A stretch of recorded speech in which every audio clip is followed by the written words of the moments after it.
yaitu Dajjal tidak memasuki kota Makkah dan Madinah. Hadirin hadirat sekalian, berdasarkan hadis-hadis sahih, Dajjal diharamkan daripada memasuki Mekah dan juga Madinah. Ini telah pun dijelaskan dalam hadis Fatimah binti Qis bahawa Dajjal dia sendiri berkata, ini muka surat 237, tidak ada matannya, fa akhruja fa asira fil ardi fala ad'a qaryatan illa habattuha fi 40 laylatan ghaira makkata wa taibata fahuma muharramatani alayya kiltahuma kullama aradtu an adkhula wahidan minhuma istaqbalani malakun biyadihi sayfu saltan yasudduni anha wa inna ala kulli naqbin minha malaikatan yahrusunaha. Dajjal cerita, lalu aku nanti akan keluar, aku berjalan di muka bumi, maka tidak akan aku tinggalkan satu kampung pun kecuali aku singgah kepadanya dalam waktu 40 malam selain Mekah dan Tayyibah, iaitu Madinah An-Nabawiyah. Kedua-dua kota ini diharamkan untukku.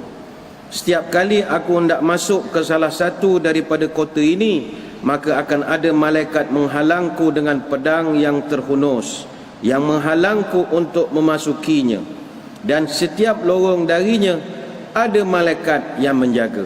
Hadis dalam Sahih Muslim.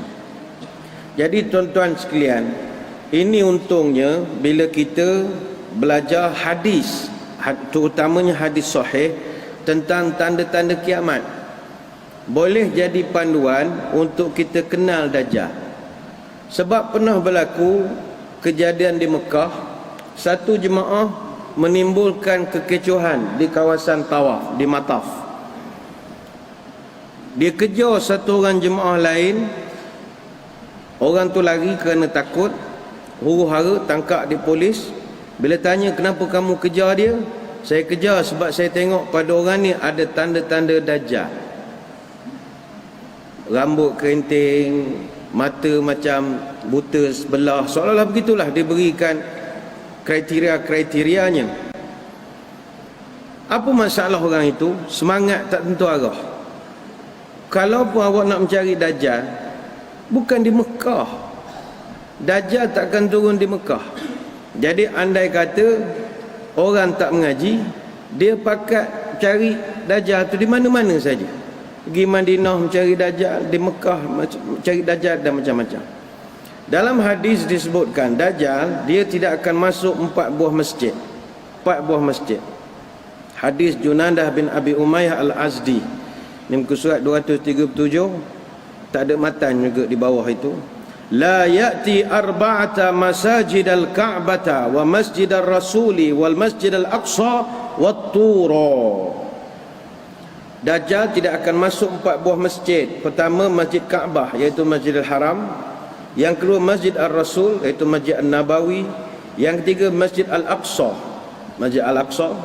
Dan yang keempat Masjid At-Tur. Masjid At-Tur ni duduknya di Mesir, di Sinai. Tidak Mesir sangatlah, Sinai, sepadan antara Mesir dengan Israel. Di situlah ada satu gunung tempat Nabi Musa bermunajat. Saya naik dah di atas Sinai ini. Dia tidaklah masjid macam masjid kotak gitu je, tempat Nabi Musa bermunajat. Adapun selain daripada 4 tempat ini, semuanya akan dimasuk oleh Dajjal. Termasuklah bandaraya Kuantan akan disinggah oleh Dajjal. Kita tak tahulah benda rupanya. Timbul perbahasan di kalangan ulama, macam mana pula dengan hadis yang menyebutkan bahawa Nabi pernah jumpa Dajjal di Kaabah. Hadis juga. Ini ada keterangannya muka surat 238, perenggan yang atas. Dia tak ada matan di situ. Ada hadis menyebut, dikatakan Nabi SAW pernah nampak lelaki macam Dajjal di kawasan Kaabah. Bainama ana naimun atufu bil Kaabati fa iza rajulun adamu sabtu sya'ri yuhada baina rajulaini yantifu ra'suhu ma'an aw yuharaku ra'suhu ma'an faqultu man hadha qalu ibnu maryama fadhahabtu altafitu fa idza rajulun ahmaru jasimun ja'dur ra'si a'waru ainil yumna ka'anna ainahu 'inabatun tafiyatun qultu man hadha qalu hadha dajjal.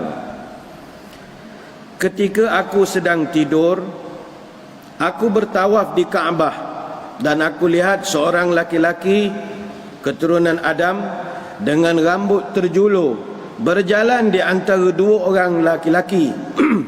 Kepalanya menitikkan air atau menitiskan air. Maka aku tanya, siapa ini? Para malaikat pun menjelaskan, ini adalah Isa Al-Masih bin Maryam. Maka aku pun menoleh dan melihat seorang lelaki kulit merah, besar dan rambut kerinting. Mata sebelah kanannya buta, seolah-olah matanya adalah buah anggur yang tergantung. Aku pun tanya, ini pula siapa? Jawab para malaikat, ini adalah Dajjal. Hadis dalam Sahih Al-Bukhari. Jadi timbul kekeliruan, macam mana Dajjal sekarang boleh ada di Masjidil Haram? Jawapannya, kata Imam An-Nawawi dalam Syarah An-Nawawi li Sahih Muslim dan juga dalam kitab Fathul Bari, maka hadis ini boleh dijawab dengan kenyataan bahawa larangan Dajjal masuk ke dalam Makkah dan Madinah hanya berkuat kuasa ketika dia keluar di akhir zaman sahaja. Itu mula tarikh berkuat kuasa.